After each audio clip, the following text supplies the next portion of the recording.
Hello everyone. Today we are going to talk about a crime drama film called The Fall of the American Empire from 2018. Enjoy your viewing. The movie shows us the Delatec restaurant. Pierre is talking to his girlfriend, explaining how difficult it is to be smart, because fools don't think about the consequences and start believing in things they didn't want to believe before. The girl tells him about her dream. She wants to take her son on a trip, but so far this dream cannot come true because of financial problems. She asks him why he has never confessed his love for her in the year and a half of their relationship, and Pierre replies that he cannot say what he does not understand. They break up, and the girl leaves, telling Pierre that she feels sorry for him because he will always be lonely. Two guys in a nice car drive up to a car with an electric lock. One of them takes a picture of the car's serial number and, standing next to it, makes a fake car key. They open the car and drive away. While Pierre is talking to the newspaper seller, the two guys who stole the car break into the store and take a huge amount of money in a bag. A car with a bald man at the wheel pulls up to the store. Suspecting something is wrong, he drives up to the back entrance. Picking up an assault rifle, he enters the store and calmly walks through the building. Pierre works as a courier. He came to deliver a parcel. A bald man sees the bandits through the blinds and bursts into the room.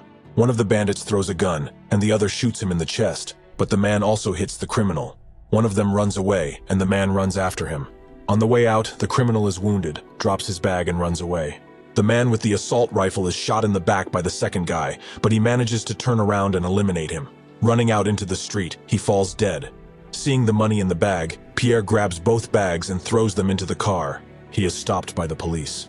The surviving bandit successfully makes it to the car and drives away. While Pierre is being interrogated by the police, one of the detectives looks into Pierre's van, but a car pulls up and distracts her. The store owner appears. He tells them that he has lost his head of security. The police promise him that they will start looking for him. Pierre brings the bags of money home, and the wounded guy obviously goes to the doctor and asks him to heal. He will return the money later. Pierre hides some of the money at home and takes the rest to a mini warehouse. In the evening, Pierre has a drink with a homeless friend. He tells him about his dream. He wants a small house. Pierre and his friend hear on the TV how one of the brain gangsters is released. He is in prison for banditry. Pierre guesses that maybe this is the chance he needs. After Brain gets out of prison, Pierre is waiting for him. He says he needs a financial advisor, and Brain looks at his car, starts joking, and walks away. But Pierre catches up with him at the bus stop and gives him a card with his number on it. He says he has too much money. The police come to the mother of the wounded gangster and ask her if she has seen her son in recent days. She answers that she hasn't. They give her a business card and ask her to give it to her son if she sees him. As the police approach the car, we see the mother handing the business card to her son. At night, Pierre visits adult websites and texts one of the girls quotes from books. Finally, he meets up with Brain, and while Pierre is mumbling about money again, Brain says he needs all the information and clear answers. He walks away. The next day, a hot beauty comes to Pierre's office. She introduces her bodyguard and shows him the panic button. At the house, Pierre asks why she calls herself Aspasie. She tells him that Aspasie was the first of the call girls, and the guy says that she was a friend of Socrates. Pierre takes the envelope with the money to put it in the box. In the kitchen, Pierre is worried, and Aspasie seems to be trying to calm him down. She asks him to go get a tie. When he comes out, she checks how much money is in the box. She ties his hands with the tie and proceeds to make love to him. But in the middle of the most exciting moment, she gets a call from the guard saying that the police are here. She runs away, and the police recognize her from a previous case. They ask where Pierre got the money for the girl, who is very expensive. He answers that he is friends with her. They warn Pierre that he is involved in a very dangerous case. The bandits pushed the wounded man into a car and drove away. The police arrived at the office of the Courier service administrator. They found out that Pierre had been in the store for about 3 hours and then went home. The boy's mother calls the police and says that her son disappeared yesterday afternoon. Pierre comes to Brain's house. He guesses that the money belongs to the gang and cannot be spent. They go to the warehouse. There, Brain also learns from Pierre that he has already spent the money on a girl he introduced to the cops as his girlfriend. Brain is disappointed with Pierre. The guy doesn't answer where the money is, and they twist his arm. On the street, the mafioso tells the owner of the safe that he is responsible for the money, but the guy doesn't really know where it is. Pierre texts Aspasie while she is working. He wants to meet tomorrow. A dog is barking at the landfill. A security guard takes it on a leash and finds the guy in a car. In the hospital, doctors say that he needs a long rehabilitation, but he will survive. Aspasie comes to visit Pierre. At this time, the police are watching her from a car nearby. After dinner, Pierre invites Aspasie for a walk in the park. She changes her shoes and lets her bodyguard go home. Pierre tells her that since she came to him, he has been thinking only of her. Meanwhile, the agents are listening to all their conversations. They meet the Dawn on the roof of a high-rise building, and Pierre tries to find out her real name. But she says it's impossible. They head to the warehouses, but the bags of money are gone. Aspasie received a phone call and was about to leave, but the police showed up and called her Camille Lafontaine. On the street, the police show Pierre what happened to the guy at the dump and show him how they tortured him. Pierre and Camille go to see Brain. Pierre tells Camille that Brain is unlikely to be there. As soon as Pierre opens the door, he attacks Brain, throws him on the bed, and shows him his money. He tells Pierre that he learned from his friends in the police that they were being followed and decided to take the money. He asks Pierre to come up with an alibi for the bags. They all get to know each other, and even Brain's daughter, whose name is Cindy. Brain tells them that they won't be followed all the time because it's too expensive, but now it's better to be careful at all times. From the guy in the hospital, the policeman learns that the store owner hired them to rob his store because he is not paid enough by the mafia. Camille, Pierre, and Brain hide the boy's treasure next to Brain's. At the same time, Brain refuses to let Pierre help the boy from the hospital because they are forbidden to approach him under any circumstances. The shopkeeper is required to repay the debt, but he doesn't know where to get the money. As he is about to leave, the police arrive, and after a short dialogue, he is released. He is offered help, but he refuses.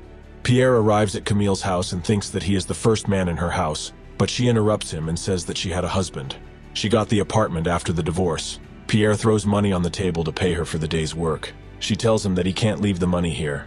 Brain comes to the guy from the hospital and tells him that a Chinese man is coming for him. He must go with him and save himself, because the government always deceives us. Pierre comes to his ex-girlfriend and gives her an envelope with money for his son's trip. In a coffee shop, they discuss that they need a financier. Camille has connections with the most important people in this field. They decide to go to a meeting with Pierre's financier and convince him to work with them. Camille arrives at the office where Pierre meets her. As soon as they enter the building, they are immediately followed by agents. While they are running around the office looking for Camille and Pierre, they have already agreed with the financier on an illegal investment. As soon as they leave, an agent enters the floor. He goes to the financier.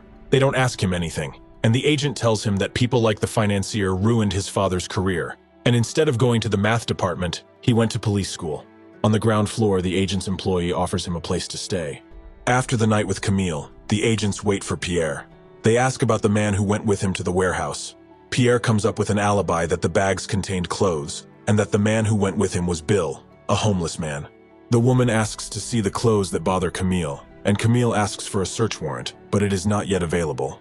In the museum, the financier talks to Brain and finds a tactic to move money abroad without taxation. A police informant comes to the church. In the confession room, he tells the agent that they found Brain with the help of his daughter, and the police are already following him. The police arrive at the store owner's house and inform him that he is being hunted.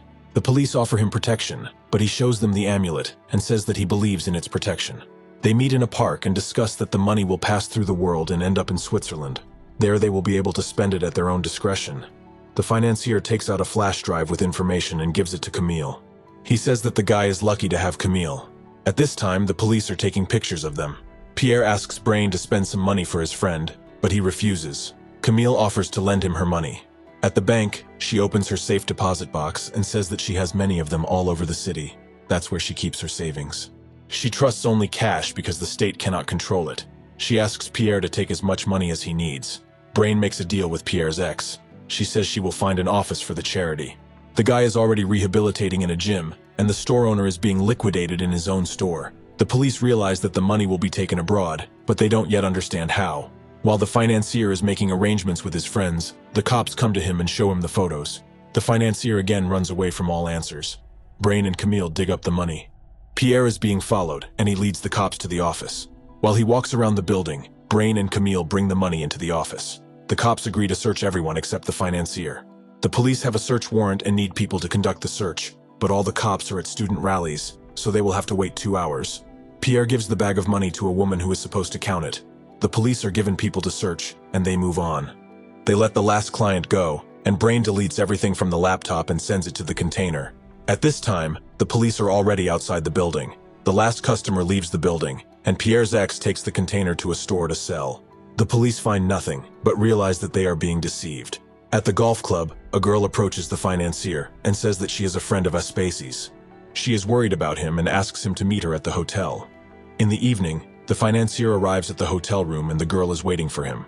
As soon as he gives her the envelope, Police agents suddenly appear and arrest him. The next day, Pierre sees the agents coming to the aid center again. He approaches them and tells them that if they are sitting around, they should at least help. The agent helps Pierre in the kitchen, and Pierre talks about the bad system. You can't protect bosses and put workers in jail. The girl tells Camille that it's unusual to see her here, and she replies that she can't explain or tell anything. They bring in the homeless man from the beginning of the film who dreamed of a home. Camille gives him her apartment. He is shocked. On the street, he hugs Camille and gives her a bracelet. He asks Pierre to help with the tour on Sunday. Camille will come too. At the end, we are shown footage of homeless people asking for help, just as Pierre did throughout the movie.